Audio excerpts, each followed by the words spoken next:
Bossman show, friend of the show, Coach Jason Hooten of the Sam Houston State Bearcats out there in Texas, out there in the Southern Conference. Coach, how's life treating you guys out there, man, Texas, man? Well, it's as you and I were just talking before we went on air. We've had some snow and some cold.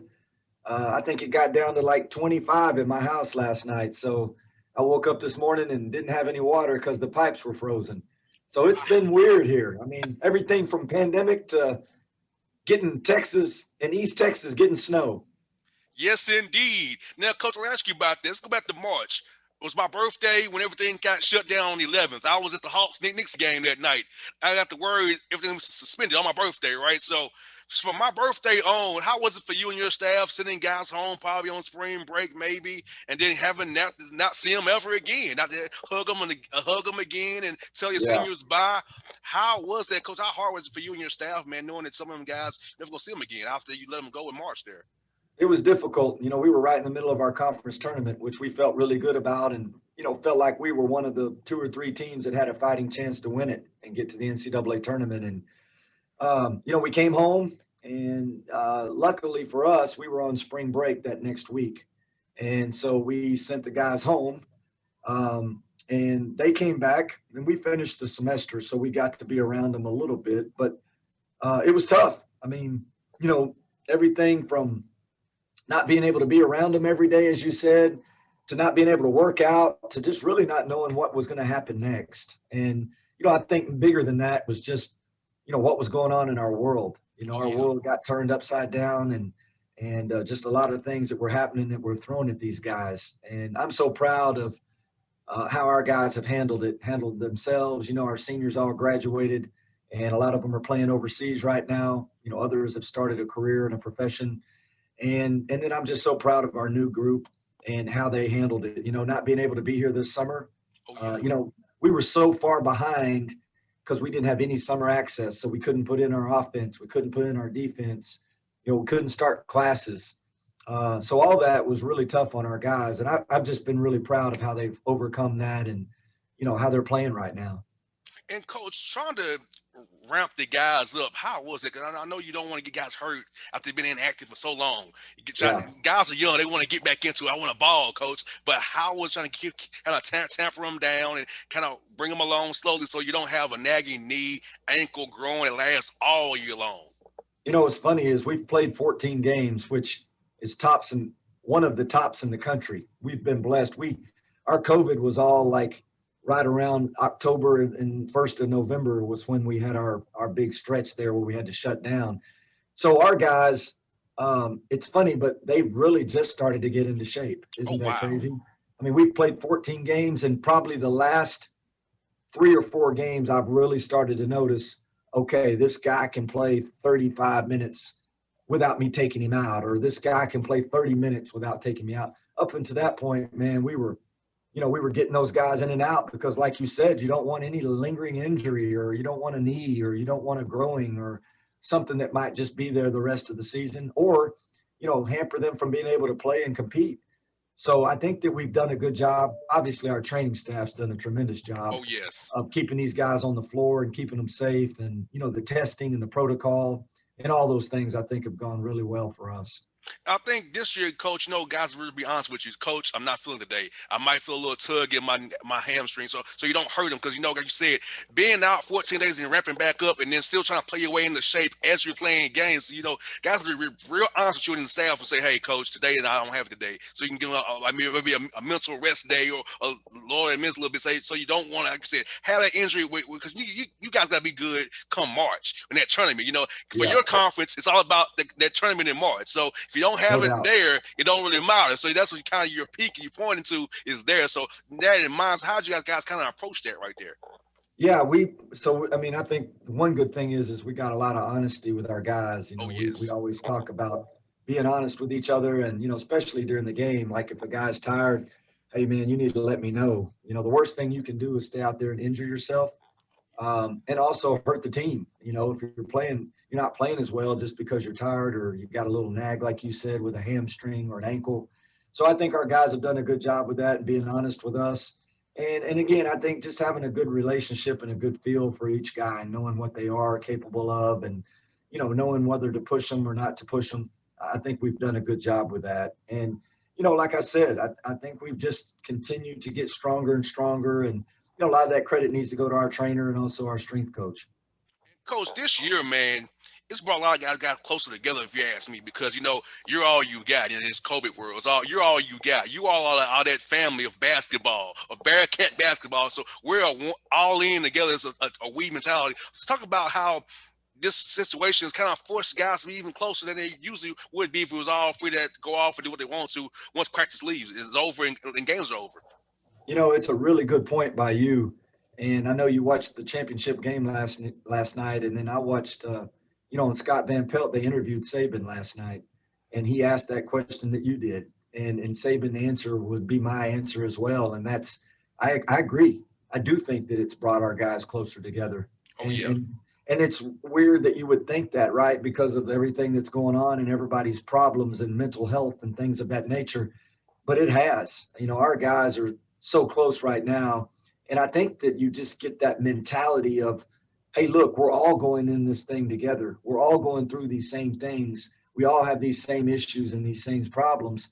Let's get through them together and let's pull together. And we know that we have each other's back. And I think it really has done wonders for our team off the court as well as on the court. And coach, for me and my staff, I feel like my interns, I feel like I know them better now because during a normal year, I'm out on the road covering the Hogs, the Grizzlies, or whatever. I'm gone more than I'm Right. in town.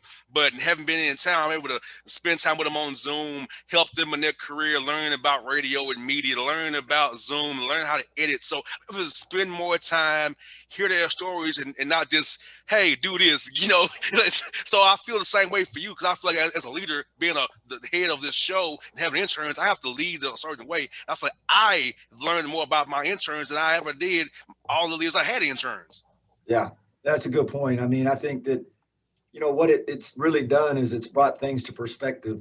But I also think that we've all started to compartmentalize things even more, right? So now with your staff, you're meeting with them more because we need to be there for the guys more, and we need to be on top of their grades, and we need to be on top of the scouting reports, and we need to be top recruiting right now because who knows if we're even going to be able to get back out even in April. I know they've made the date April 15th, but who knows if we'll be able to get out in Oh April, yeah. right?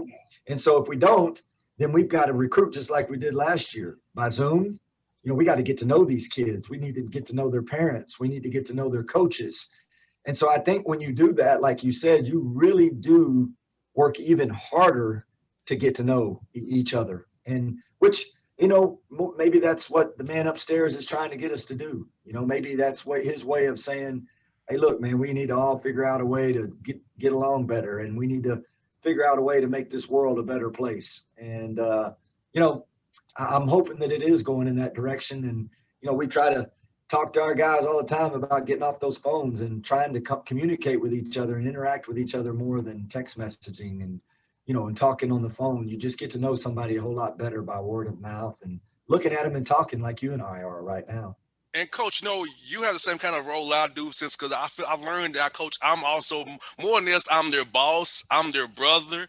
I'm their cousin, their mentor, their counselor, their therapist. Because these kids are telling me stuff they wouldn't tell their parents, and I'm pretty sure that you're in that role of a father figure to your guys, leader, brother, cousin, therapist. I feel like I've had to put on a hat of being more of a mentor and being more of a shoulder because these kids don't know what's going on in this world. No, I'm in my 30s. I'm older than those guys by 15 years at least minimum. A lot of my interns. So the know that I have to kind of put on a different role and kind of lead these young men and lead these young women to help them understand what's going on in our world, what's going on in here in Georgia and across the country. So, Coach, it's been an eye-opening experience for me to actually be in a role of leadership more than ever this 2020 and this year as well.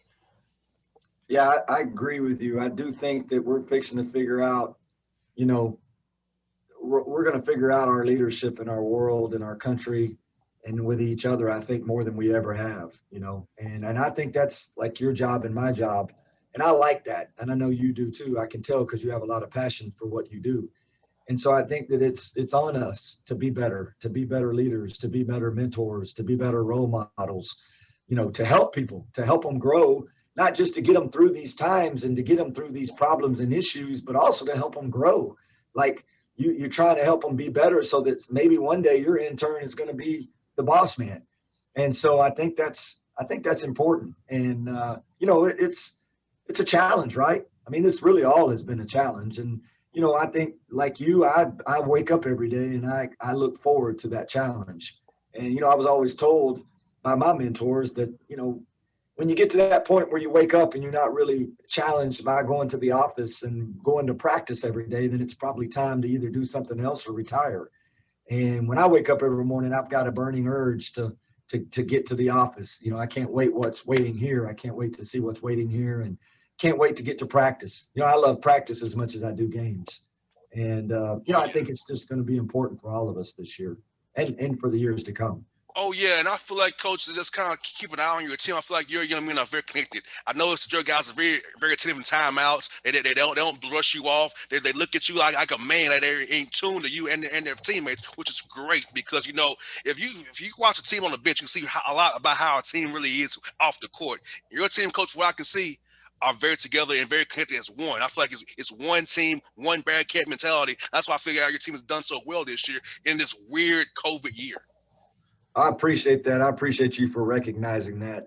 I do think that just has a lot to say about our kids. We got really good kids, and those guys all do really well in school. They take care of their business, but it's like having children. I mean, I really treat them like I do mine. And when they need a hug and a love, I'm going to give them a hug and a love. And when they need a foot up their hind end, I give them a foot up their hind end, because I think that's what parenting is all about. And not only are we trying to win basketball games, but we're trying to get these guys to understand what life is really about. And, I talk to them all the time about, being able to go out and get a job, and being able to hold that job down, being on time, being able to pay mortgage and being able to take care of your children and feed them and, drive a car and have a car payment, a house payment, and all those things that come with it. So I think that a lot of that is, like you said, I appreciate our guys respecting us and looking at us when we're talking to them. And I just think all those things that are important that your dad and my dad taught us.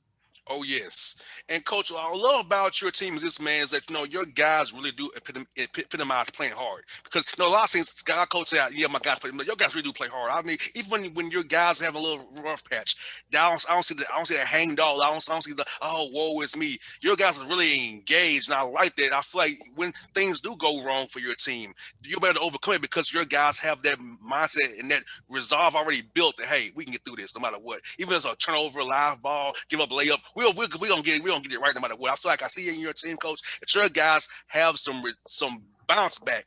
And that's key to a team trying to make a good run in this COVID year where it's all gotta be adjusted and conquer what you don't the unknown right now. I feel like your guys are very equipped for a great run come March.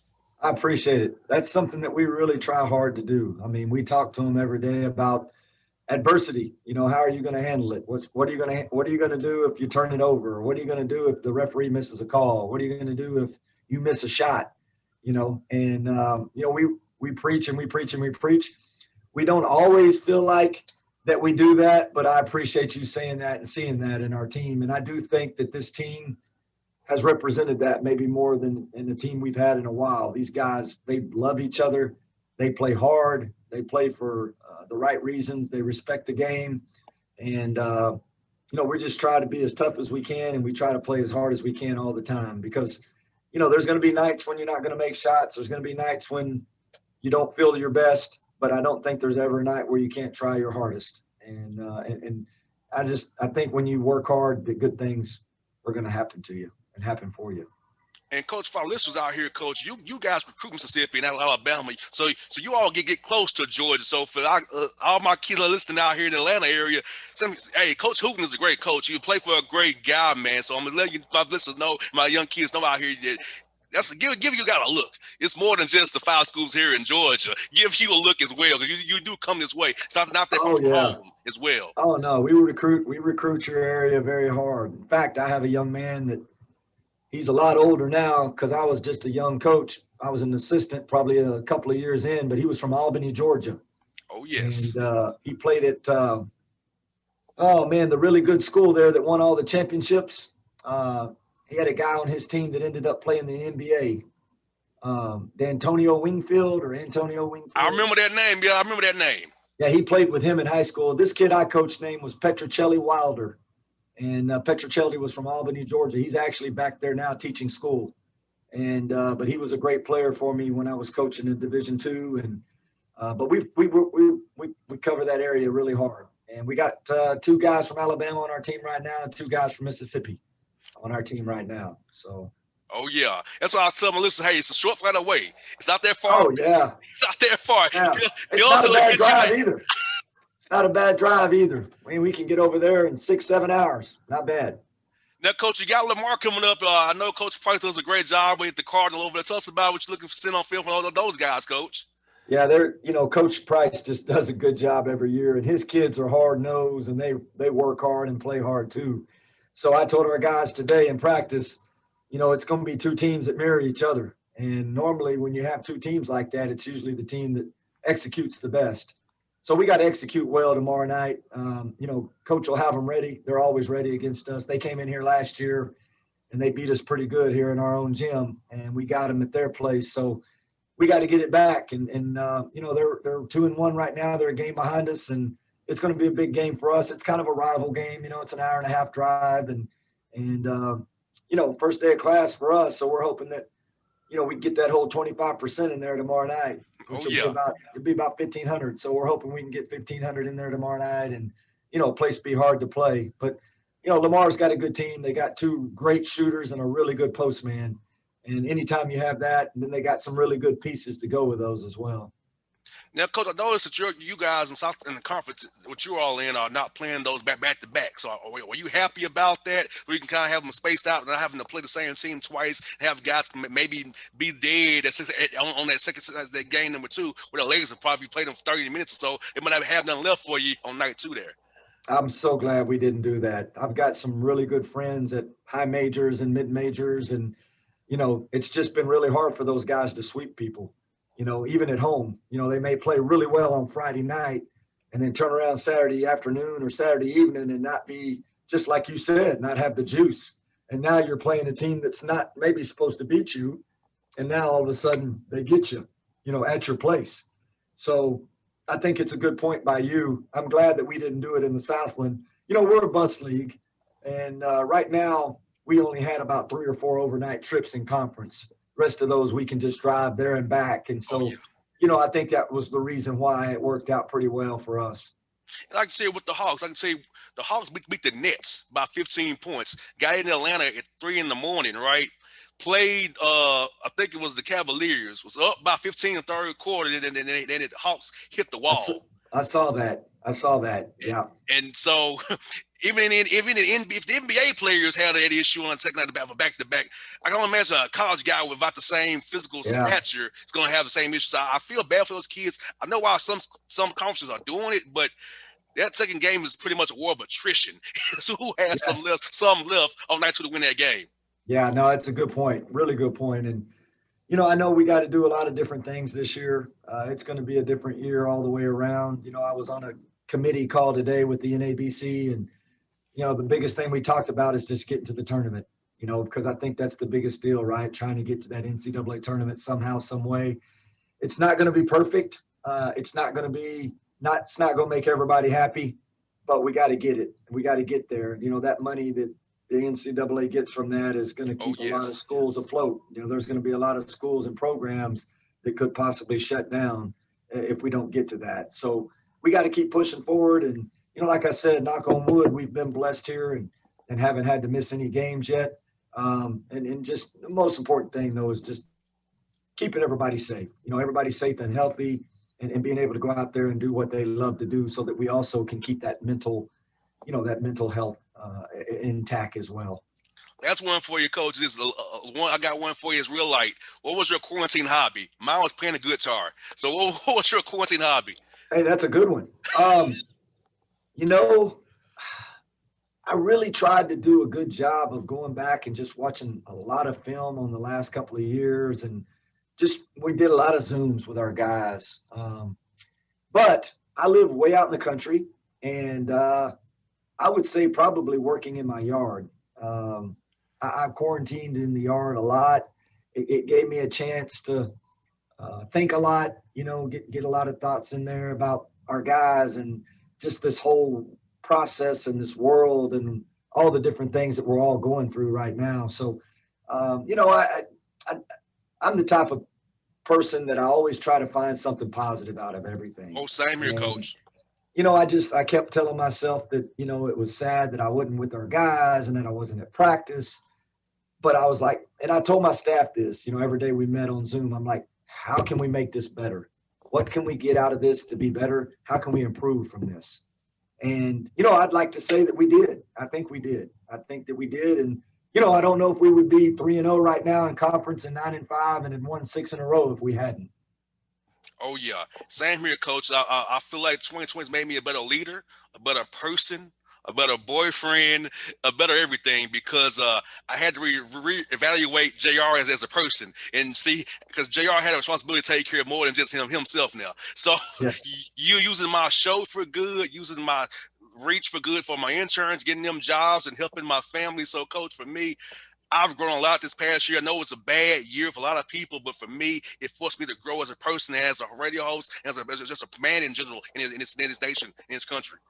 It's funny that you said that. I was driving home New Year's Eve, um, and after practice, and I was listening to a radio station out of Houston, 102.1, good, really good R&B station, one of my favorite stations, and it was great because the guy said, he was caller ins. All right, hey, caller in, and hey, what do you have to say about 2020? Because it's fixing to be in the rearview mirror. And I'm sitting there driving, and I had a little small minute there where I was negative, right? So, what was my thought was, what do I want to say to 2020? Yeah, Yeah, I could yes. tell you what I would say, but it was great because, and they do a lot of religious music on that station as well. But it was great because the people that were calling in were so positive. And one of the answers was the exact one you just gave. He was like, hey, man, it's made me a better husband. It's made me a better father. It's made me a better work. It's made me a better leader. It's made me. So I want to thank 2020 for helping me and making me, better. And just listening to that, not that it wasn't going to get me in that good mood going home, but just listening to that, I was like, you know what? That's really how I feel about it too.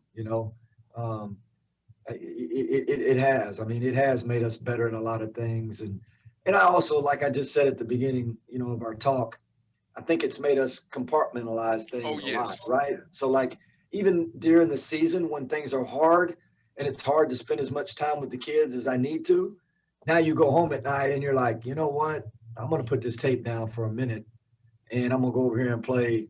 I'm gonna play Uno real quick, with my son, or I'm gonna watch this movie real quick with my daughter. And Oh, yes. I just think that again, that man upstairs, he doesn't make any mistakes, and I think when he does things like this, that he's just trying to get our attention, and he's trying to get us to understand that there's a lot more than maybe what we're always trying to focus on and concentrate on.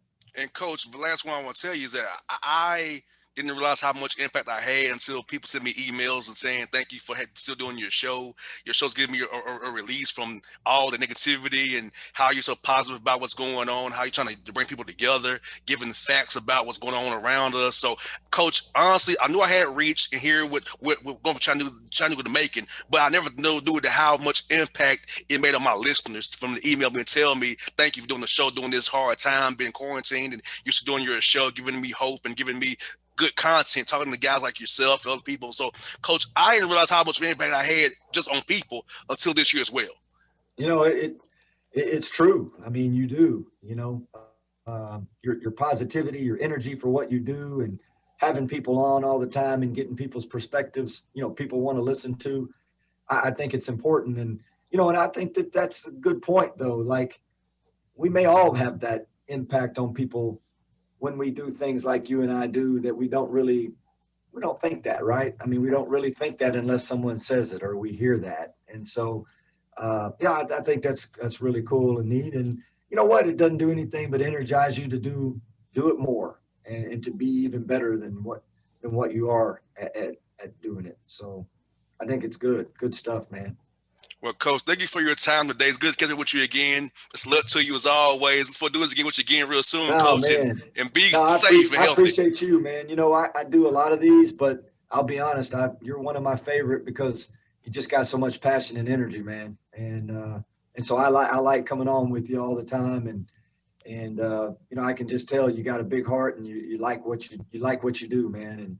And I know you make people around you better too. So I appreciate that. Anytime, Coach. Thank you for those kind words, Coach. You be safe and be healthy, man. I'll be cheering for you guys as always, man. Go Bearcats for real, Coach. I mean All that. right, man. Eat them up, cats. Thanks, All right, boss. Coach. Be good. All See right, you real man. soon, buddy. See you. All right.